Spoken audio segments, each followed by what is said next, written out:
بسم اللہ الرحمن الرحیم۔ السلام علیکم۔ آپ دیکھ رہے ہو آل ویڈیو ٹاپک اور میں ہوں نعیم شاہ۔ قرآن مجید کا مقصد معلوم ہونے کے بعد تمہارے دل میں یہ خیال آتا ہوگا کہ اللہ تعالیٰ کون ہے، تو سنو، اس کی ذات کا سمجھنا تو عقل کا کام نہیں ہے۔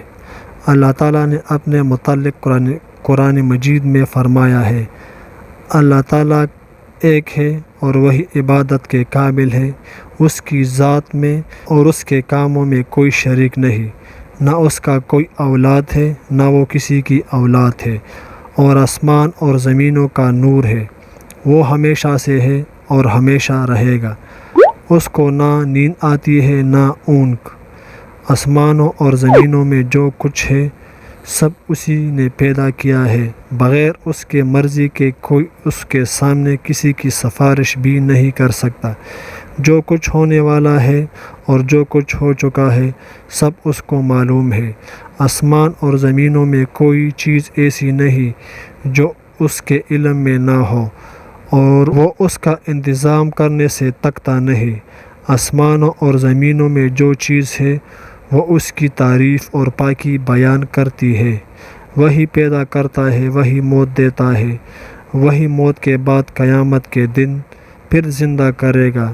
اللہ سب کچھ کر سکتا ہے، اس کی مرضی کے بغیر کوئی نہیں کر سکتا۔ جہاں کہیں ہم ہوتے ہیں وہ ہمارے ساتھ ہوتا ہے، وہ ہمارے دلوں کی بات بھی جانتا ہے۔ وہی سب کو رزق دیتا ہے، جس کو چاہے توڑا، جس کو چاہے بے حساب۔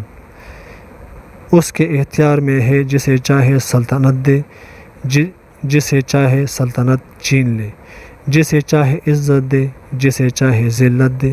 دنیا کے سب سے بھلائی اسی کے ہاتھ میں ہے، وہی اولاد دیتا ہے، جسے چاہے بیٹے دے اور جسے چاہے بیٹیاں دے، جسے چاہے دونوں اور جسے چاہے کچھ نہ دے۔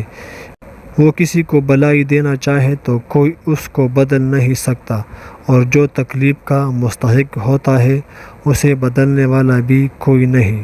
اس نے آسمان، سورج، چاند، تارے، زمین اور اس کے درمیان جو کچھ ہے سب کو ہمارے خدمت پر لگا دیا ہے۔ اس نے ہمارے اچھی اچھی صورتیں بنا دی۔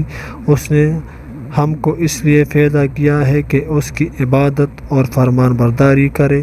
اس نے حضرت محمد صلی اللہ علیہ وآلہ وسلم کو آخری نبی بنا کر بھیجا۔ حضرت محمد صلی اللہ علیہ وآلہ وسلم پر اپنا آخری کلام قرآن مجید نازل فرمایا کہ میں اس کی حفاظت کروں گا۔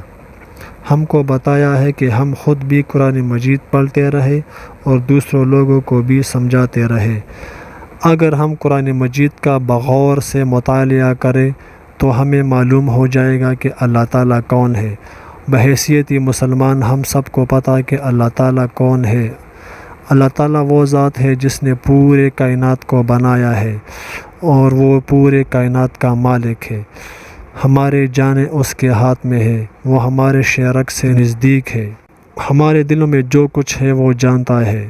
یہ سارے کہکشائیں، یہ سارا کائنات، آسمان، زمین، دریا، سمندر، جو کچھ ہے اللہ تعالیٰ نے انسان کے لیے پیدا کیا ہے۔ اگر انسان تھوڑا سا ہمت کر لے تو ان سب چیزوں پر قابو پا لے گا، مگر وہ کس طرح ہو سکتا ہے؟ وہ اس طرح ہو سکتا ہے کہ وہ اللہ تعالیٰ کی تابعداری کرے، اللہ تعالیٰ کا فرمان بردار رہے، اور جو اللہ تعالیٰ نے فرمایا ہے اس پر قائم اور دائم رہے، یہاں تک کہ اسے موت آ جائے۔